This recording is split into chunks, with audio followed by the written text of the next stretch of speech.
All right, you got a little tune for us, I hear. Yeah. Workforce nerds. You're hired. Excellent. We'll keep you permanently in this seat. I'm ready. Okay. Yeah, let's thank you, do Don. it. I needed that side gig. I hear that's the thing. That is the thing.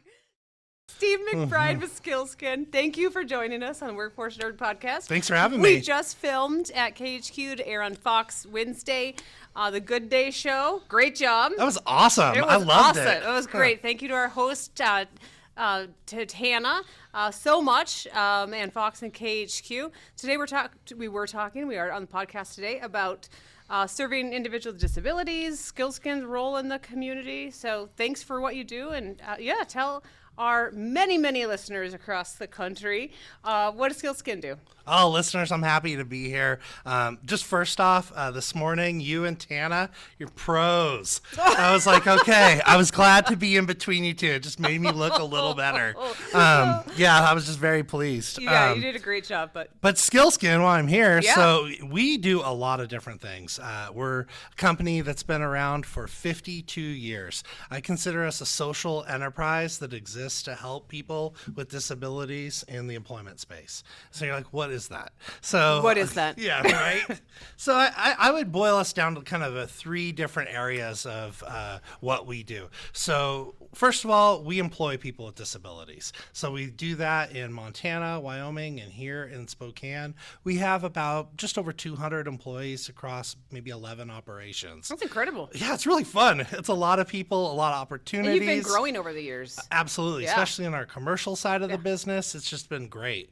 And then we help people find jobs in the community. So if people are looking to, any sort of on their employment journey, and if they're through the state or the county through the VR system, we'll help them find a job.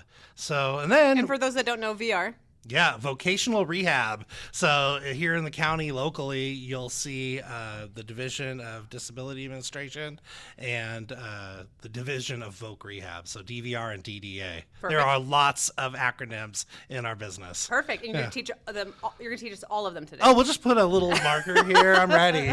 It goes to the floor, but hey, what do you do? Yeah, and then we just started getting into the training side of things too in high schools. So we're partnering with local high schools and working inside classrooms, in the disability classrooms, and just helping people learn about what it's going to look like when they get out, like what a job can look like. Help them build those skills so they're ready when they leave. That's awesome. I'm pretty familiar with Skils'Kin. I was on the board for a little while. It's a fabulous organization. Thank you for your service. Love to support what you're doing. And I'm not familiar with that third piece that you just talked about. So educate me while we educate everybody else. Yeah, absolutely. So there is a program called PREETS. I don't know what that means, but We'll put it up on the screen. Perfect. Yeah. But we've really kind of doubled down on this and said, hey, we need to be in the schools. If we're helping adults with disabilities, we're talking about employment. We kind of looked at our own selves and our own careers. Like, I was talked to about employment since I was like maybe 10 or 12, maybe younger, right? It was just always a thing in my development. And we started to hear some feedback from some of our employees that they weren't talked to about a job for quite some time until maybe like it was getting towards the end of high school. So this is individuals with disabilities. Maybe they were in a specialized classroom and that classroom is not getting equal access to employment information, you're saying? Well said. Absolutely. Oh my gosh. And or maybe in curriculum they are, but not at home, not with the parents, because maybe they have some fear around, what it would look like if their, child has a job. Yeah, and the benefits, the scare of the benefits cliff and that sort of thing. Absolutely. Okay. So we decided it was time for us to educate in that world and incredible. help people understand. And so that way they're ready, so they can have the same equal opportunities that, maybe you or I had, they can have as well. I love that. Oh my gosh. So you have staff that go into the classroom or you're doing it? What does that look like? No, we have staff now. So the county is paying for us to do some of these services. And then outside of that, we're utilizing our own resources to help other schools that we don't have contracts with, just to talk about jobs, talk about employment. I love Skils'Kin. I know, it's so fun. That is so cool. I can't believe I got to get into this business. I'm It's so just glad. I'm a so glad blast. you did. Yeah. There's another aspect to your organization that I find so incredible. You talked about it in the social enterprise, and it's the entrepreneurial aspect to me. And I know you are leading that charge. Still am, not as much as the day-to-day. Now that I'm the VP of operations.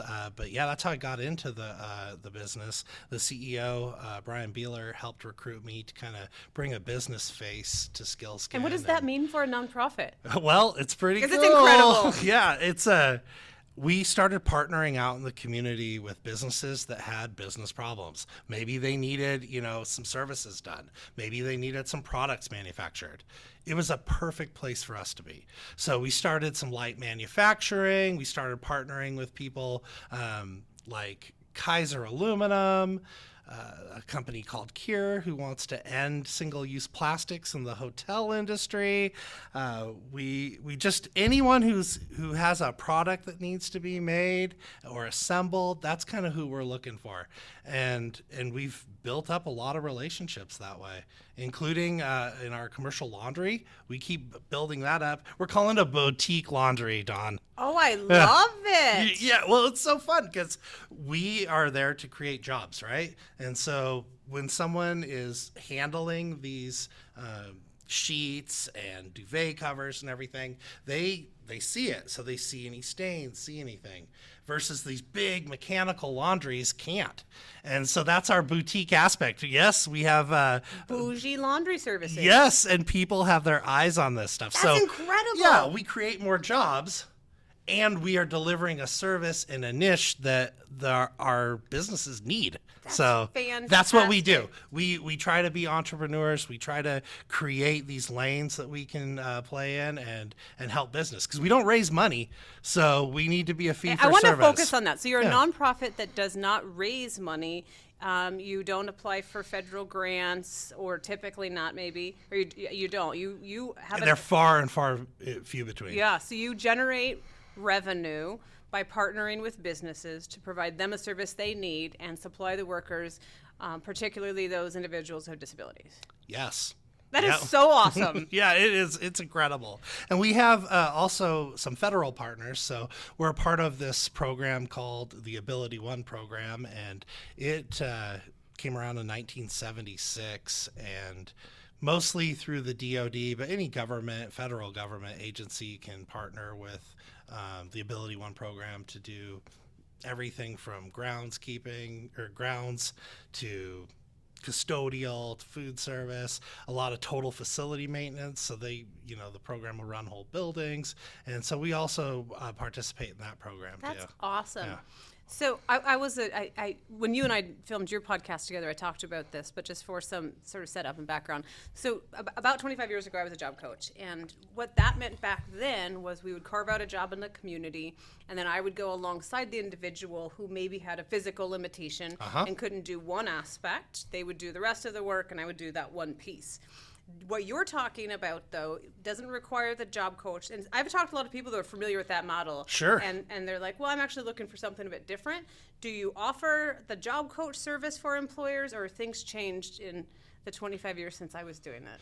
Well, so that side of the house is really similar. Okay. So that part of helping businesses through state programs, it's a tried and true it's still working. thing. It's still working, Okay. but we're taking it to another level on the private side. So Okay. when we are engaging with business to maybe do a service or assemble a product, we talk a lot about how we're doing it and opening up these business owners' minds to a different workforce. And so that's our way of kind of sneaking in the conversation. It's like, don't do the right thing. Do what makes sense for business. And we're gonna show you a different workforce that will help in multiple ways in your business. So two approaches to solve the same issue, which is both getting folks to work and then filling the job openings. So in Spokane, we were running a report this morning. Thousands and thousands of unemployed workers who have a disability. And we have businesses and employers who are begging for talent because they cannot fill their labor shortages. Yep. What advice do you have, in addition to working with Skils'Kin, What advice do you have for employers to make their site more accessible? Well, first off, I'd just say pause for a moment. You're already doing this if you own a business, and trying to see what's possible, right? Just start there and then pick up the phone and call me. Call Perfect. Skils'Kin. Perfect. And we're going to help walk you through what this could look like. Our goal is to partner people with individuals and for their employees that will not only fill the need for what they need, but just to fit in with their company culture too. So that's the goal, right? Because you want to have successful employment. And right now people are getting creative, and we have filled a lot of positions over the last couple of years. So if you looked at a graph, like it's almost exponential last year and this year, the growth and success of getting people in employment. So it's changing, and I hope that businesses can realize that, what they're doing for their workforce and the community. Oh, that's fabulous. So we typically have nationwide about a 40% disengagement rate for individuals with disabilities. And that has gone down about by half. Wow. Since the pandemic started, because we offer so many work from home options, the telecommuting options, but we have also seen employers just had to rethink business. And it's so nice to hear that we're seeing that locally. So you're saying your business has gone up, and it's matching the same thing that we're seeing for the unemployment rate for individuals with disabilities nationally. That's incredible. Oh, I'm so glad Spokane is following that sort of path. We are, and we're also kind of setting the stage for other places to follow, specifically people with disabilities who are not working and they're in the low-income housing world. Tell us more. Yeah, it's incredible. We at Catholic Charities, I get to serve on the board of Catholic Housing Ventures, and we learned that about 20% of our residents were all living in this housing, and they're on Social Security disability benefits. Okay. And out of those folks, the vast majority were not working. And you talked a little bit about it, like the benefits cliff. So what that means is, like, you work too much, all of a sudden you lose your housing, you lose your medical, the list goes on. And so people are just stopping. They're just not working at all.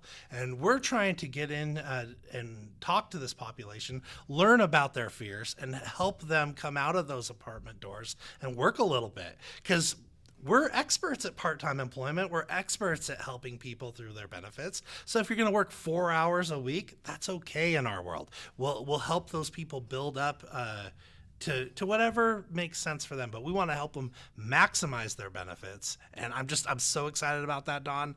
I am so excited to hear you talk about that. So you have an event coming up next month, and you're going to be addressing, I'll let you talk about that a bit, but you're also addressing this benefits cliff there as well, right? So people can come in and learn from you how they might be able to work and not lose their benefits? Yes. In fact, we partnered up with community-minded enterprises and some of their benefits counselors, and they're going to be there in person.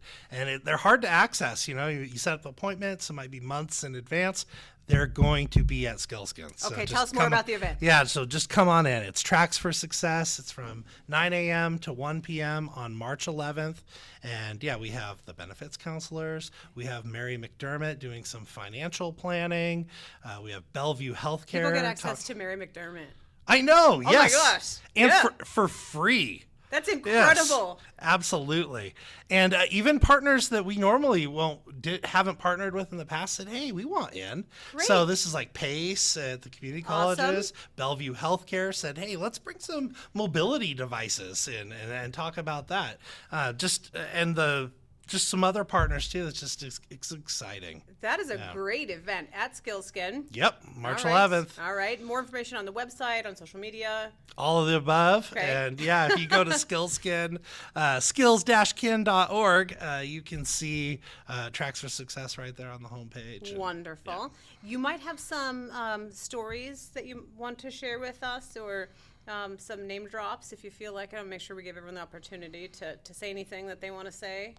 before I ask you the final question. Okay. Well, what are my parting thoughts? I don't know if I have any name drops necessarily, but something that's been on my mind a lot is on that line of what can businesses do? Like there's this movement that's happening across the country and certainly in Spokane of like, how do we do more? How do we engage more? And I just encourage these businesses just to reach out to companies like Skils'Kin and just have a conversation, have a coffee with myself, with some of my colleagues, and just kind of learn about what we do. And it might be a little less scary employing disabilities after talking with us because, you hear words like accommodations and things and just a lot of barriers, right? You're just trying to make it as a business. It's generally not that cumbersome to do these things. And I want to talk about it with them. Is wonderful. Yeah. I'm going to name drop you right now. All right, A little nerdy. But I do want to encourage businesses and listeners, if you have someone in your life that has a disability or you yourself do, reach out to Steve. One, your coffee will be very, very fun. I promise you that. Guaranteed. He's very, very entertaining. But also one of the most passionate folks I know in the space. So reach out to him. You will not regret it. And speaking of accommodations, we've done some across our campus. We have about 115 staff on our campus here. And we've done some accommodations. And I know that sometimes managers do sort of get concerned with that. Sure. And sometimes it's as little as like $10. Right? Right? Oftentimes. Right? Yeah. So, it might be a cover over fluorescent lighting, a $10, patch that goes up, on the ceiling, and that was it. Yeah, a way to like raise your computer screens or lower your screens. Simple. And you can do that simply. A screen reader, right? Yeah. It's very, very easy. So, and you guys are experts in that space. So yes. Perfect. All right. So the question that I ask everyone before you sing us off. Oh, all right. See, you tricked me, Don. I did. Yeah. So the question I ask, and you can and you take any approach you want on this, but what is the nerdiest thing that you have done since joining the workforce development industry? Why are you a workforce nerd? I mean, you are a workforce nerd, but what's the nerdiest thing? Oh, I am definitely a nerd at heart. So in the workforce world, I would say the thing that makes me the biggest workforce nerd is the excitement that I get when a parent comes and tells me about the success of their child. And I don't know why it does this, but it just melts me, and it keeps me waking up every day when they say, hey, I didn't even know my child could work, let alone be successful, and now they're talking about working somewhere other than Skils'Kin. That is when I just like, I am here for the long haul, and I want to help many people have that opportunity that, I had when I got my first job, and that feeling you get when you get your first paycheck, when you go to the coffee shop in your neighborhood and you're paying with money you earned and connecting in a bigger way. That's, if that counts as a nerd, that's who I am. We'll let it count. And I will add that you switched from and I don't know that I'm true in this, so disagree. You switched from a fairly lucrative career in the for-profit industry to come to work in the nonprofit industry to give back to the community. Pretty incredible and pretty nerdy, and we're so glad you joined us in the workforce development industry. I can't imagine doing anything else. Creating opportunities for people is in the workforce world, creating new opportunities. Taking what's been and making it new. I'm all in. Well, you've earned yourself a workforce nerd shirt. Woo! Yeah! Workforce nerds. And what's that jingle again? Workforce nerds. That's Steve McBride. Thank you, Steve. Thanks, Don.